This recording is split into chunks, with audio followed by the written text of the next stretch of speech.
Peak Wealth Management proudly presents the Trust the Plan podcast with Nick Hopwood and Jim Pilat, where we believe by providing education and guidance, we can help you retire with peak confidence.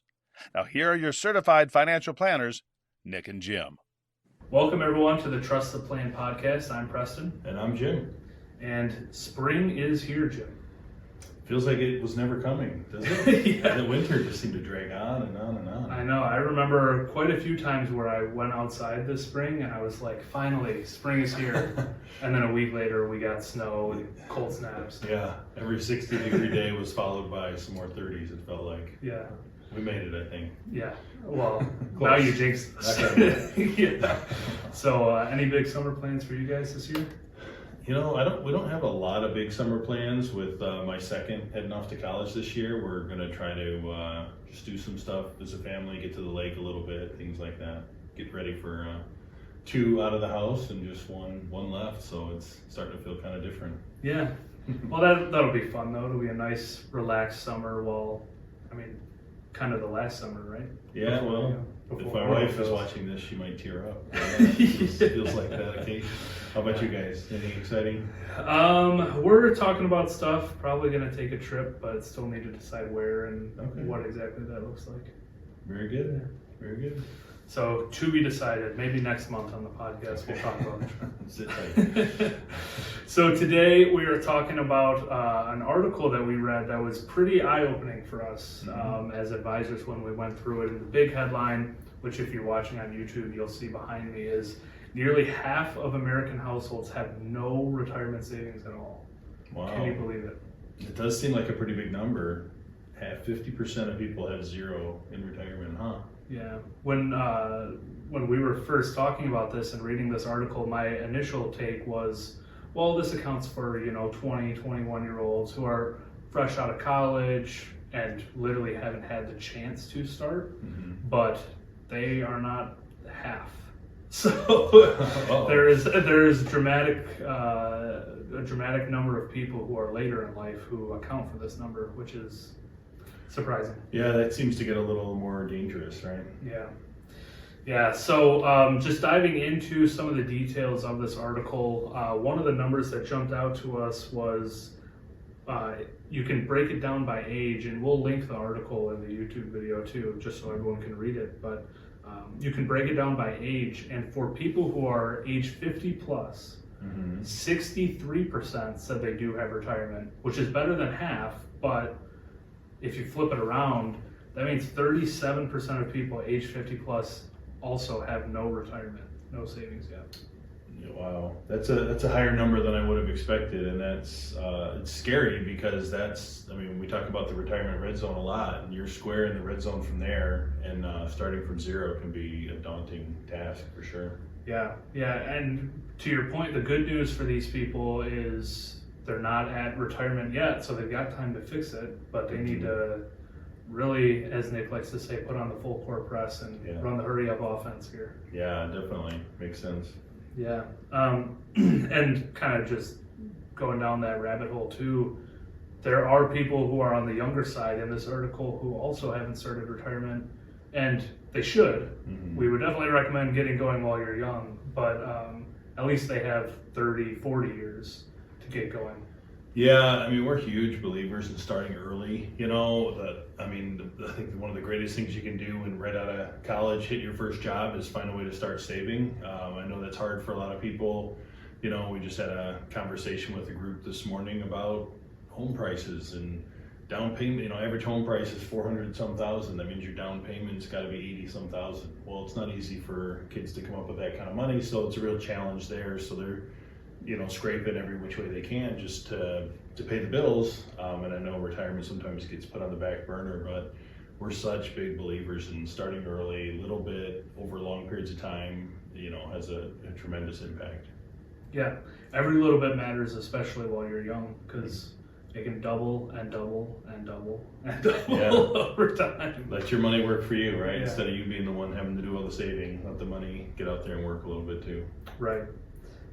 So keeping on the theme of people in that retirement red zone, another thing that was very eye-opening for us was for people who are age 59, the median amount, so we didn't do the average because you've got the extremes on the high side and extremes on the low side, but the median, so the middle amount they have saved is $25,000, which is better than zero, but $25,000 worth a couple years till retirement, that's not going to get you very far. Yeah, that's a troubling number for sure. Only 25,000 saved is, most people would agree that's not going to last very long, right? Especially if we're trying to use that to supplement whatever income, pension, Social Security we might have all the way through age, 90, 95. I mean, you want to build it out as long as you can. That's a shockingly low number.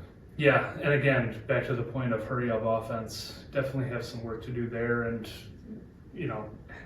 obviously, we believe in having a financial planner on your side in that retirement red zone area, but having that planner who can tell you, hey, steps A, B, C, and D, that's exactly what you need to do in order to get on track, while you still have time to do so is important, because also in this article, it mentions the average Social Security income is $22,000 a year. So that helps these people, but if you enter retirement with no savings, you just have Social Security, and that's all you're going to have ever. Yeah, I think most people would agree it's probably challenging to live off $22,000 a year, so definitely need to look for ways to supplement through savings. I think something that is interesting, maybe to come from this, is I suspect that some of the reasons why people don't have any retirement savings is maybe that their work doesn't offer one, doesn't offer a 401k.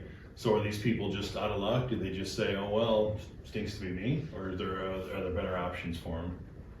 Yeah, there's plenty of good options. Roth IRAs we love. You can, if you're self-employed, solo K, SEP IRA.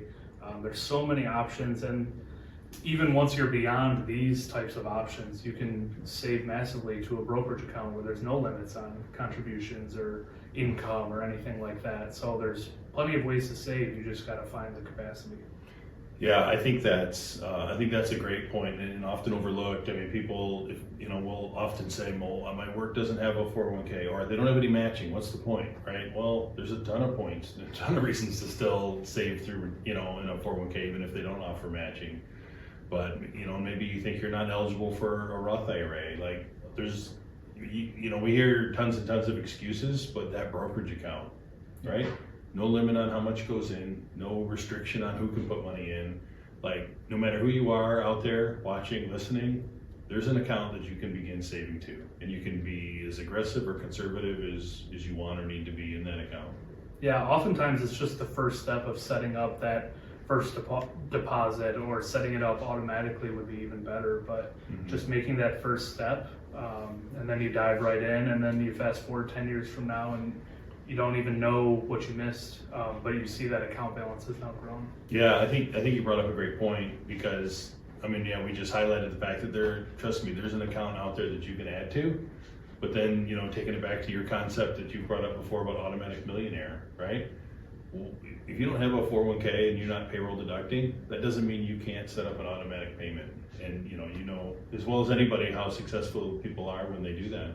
Yeah, to your point, if you don't have the ability to do it through payroll, okay, what day do you get paid? Let's set up a deposit into Schwab or wherever for that day. It's the same as a payroll deduction. You just kind of see it as a transaction in your bank instead. Yeah, I think that's a really important thing, because if you wait till the end of the month and say, I'll just throw some extra in my Roth this month, how many times does that happen, right? How many excuses can we come up with to not make that Roth contribution that month, and I'll just wait till next month? Right. Yeah, it happens all the time. If you tell yourself, I'll do it at the end of the month, and then you get to the end of the month and you say, well, in the best case scenario, you say, well, there is $500 left, but next month I want to do something, so I'm going to save it. Or the worst case scenario is throughout the course of the current month, you've spent all of it, and now you get to the end of the month and there's nothing left. And there's nothing left, yeah. I think this segment can be a great takeaway for young people, even just to look at it and say, I don't want to be one of those 37% of 50-plus-year-olds who have zero in retirement, who only have a $25,000 account balance, because life sneaks up on you and it flies by. I just told you, I got my second one in college, and I feel like they were just little kids, a year or two ago. But so time flies by, and if you don't stay on top of your retirement savings and putting money away. I'm guessing that's what happened to the majority of these people we're talking about. Yeah, almost certainly. And the last statistic we pulled out is 52% of people said they have something by the time they're 30, which is good. It's better than the half who have nothing, right? But my hunch is that's the group of people we were just talking about where there's, for lack of a better term, an excuse of, well, I can't do a 401k, or I can't do this, or I can't do that. But also my worry in the back of my mind is this is the TikTok, YouTube generation. I'm part of it too. I see the videos all the time of 401k is a scam. You need an IUL, VUL, real estate trust. Right. And so I worry these people are watching the videos, and so they go into those things, and that's their alternative, and it's probably not going to turn out very well. Or they threw $100 into Robinhood trying to buy a stock, and that's all it's ever amounted to is a couple $100. Right. Yeah. Yeah. So, if you are someone who's looking to get on track and make sure you're on the right track, that's what we do here at Peak. Open to having that first conversation with you. If you reach out via email or phone, our phone number is 734-681-7575, and we will catch you next month on the Trust the Plan podcast. Peak Wealth Management thanks you for watching and listening to the Trust the Plan podcast, featuring certified financial planners Nick Hopwood and Jim Pilat. If you enjoyed our program, please subscribe and share. If you'd like to learn more about our services, please visit peakwm.com. peakwm.com today. See you next week.